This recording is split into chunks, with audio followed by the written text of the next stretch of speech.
गुजरात 2002। एक ट्रेन में 59 लोग जिंदा जल गए और फिर पूरा गुजरात आग में जल गया। 2000 से ज्यादा लोगों की मौत और 100 से ज्यादा उजड़े घर। और इस सब के बीच में एक आदमी ने इस त्रासदी को एक बड़ी जीत में बदल दिया और वह कोई और नहीं नरेंद्र दामोदर दास मोदी थे। आज हम इस वीडियो में बताएंगे कैसे मोदी हिंदू का सबसे बड़ा मसीहा नेता बन गया। कहानी की शुरुआत होती है 27 फरवरी 2002 से गोधरा कांड। But his rule has been marred by religious turmoil. There have been violent protests in opposition to a new citizenship law which many see as discriminating against the nation's Muslim minority. Many in India see this law as anti-Muslim. यह घटना मोदी को राजनीतिक जीवन के लिए संजीवनी के कार्य करती है। गुजरात ही नहीं पूरे भारत का राजनीतिक मंच बदल जाता है। उसी शाम को विश्व हिंदू परिषद ने अगले दिन गुजरात बंद का ऐलान कर दिया। गोधरा कांड वाले दिन ही एंटी मुस्लिम घटनाएं सामने आने लगती है। आईपीएस संजीव भट्ट ने नरेंद्र मोदी को पहले ही सूचित कर दिया था, लेकिन नरेंद्र मोदी ने कोई कदम नहीं उठाए और मोदी की आपसी सहमति से ही पीड़ितों को अहमदाबाद सड़क पर घुमाया गया। पहली बार देश में दंगों को टीवी पर लाइव दिखाया गया। इससे आम हिंदू जनता भड़क गई और मुसलमानों पर संगठित हमले होने लगते हैं।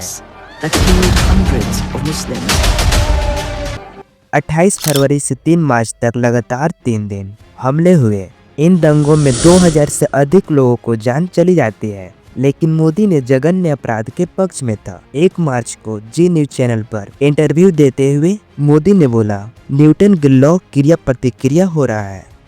Accuse you of being prejudiced against Muslims. Do you have an image problem? I think it's not proper to say that people. There are 2 or 3 persons, those who used to talk in this terminology. Bharat में ही ऐसा कोई व्यक्ति होगा जो जघन्य अपराध के पक्ष में होता। कोई मुसलमान गोधरा कांड के सही नहीं ठहरा सकता। गोधरा कांड पर ही सबके एक राय थे, अपराधों को कड़ी से कड़ी सजा मिलनी चाहिए। लेकिन मोदी के बयानों से साफ था, भाजपा और विश्व हिंदू परिषद पीड़ितों के न्याय दिलाने के बजाय पूरे गुजरात के माहौल उत्तेजित करने के मूड में थे। इसके परिणाम स्वरूप गोधरा से भी अधिक यानी 40 गुने हिंदू और मुसलमान इन दंगों में मारे गए। मोदी की ऑफिशियल बायोग्राफी लिखने वाले लेखक नीलजन मुकुंद उपाध्याय लिखते हैं, अगर गोधरा कांड न होता तो उसके बाद वायलेंस न होता तो नरेंद्र मोदी न बनते जो आज है। मैं संघ के प्रधानमंत्री के रूप में अपने कर्तव्यों का। लेकिन गुजरात दंगों के बाद मोदी हिंदू मसीहा के रूप में स्थापित हो गया। जय श्री राम। आवाज दूर दूर तक जानी चाहिए। मोदी ने सबसे पहले करीबी नेता को केशु पटेल को साइडलाइन किया, जिनमें से एक थे हरिन पांड्या। हरिन पांड्या राजनीतिक मित्र हुआ करते थे।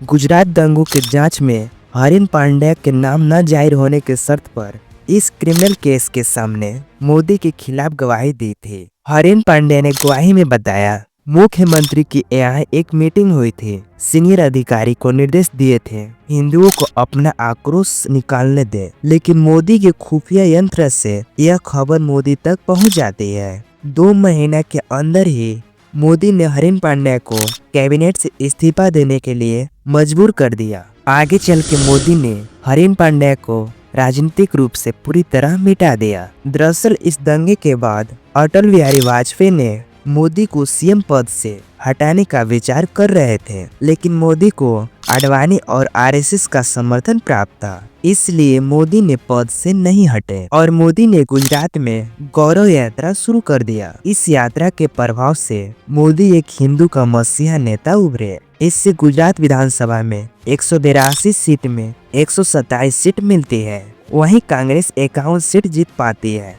यह मोदी की बहुत बड़ी जीत थी। 22 दिसंबर 2002 के दिन मोदी एक बार फिर से सीएम बन गए। नरेंद्र दामोदर दास मोदी और गोधरा कांड और विश्व हिंदू परिषद मोदी को अपने पार्टी से बड़ा कर दिया। यहीं से मोदी हिंदू मसीहा के रूप में स्थापित हो गए। मोदी के बारे में क्या सोचते हैं कमेंट सेक्शन में जरूर लिखिएगा।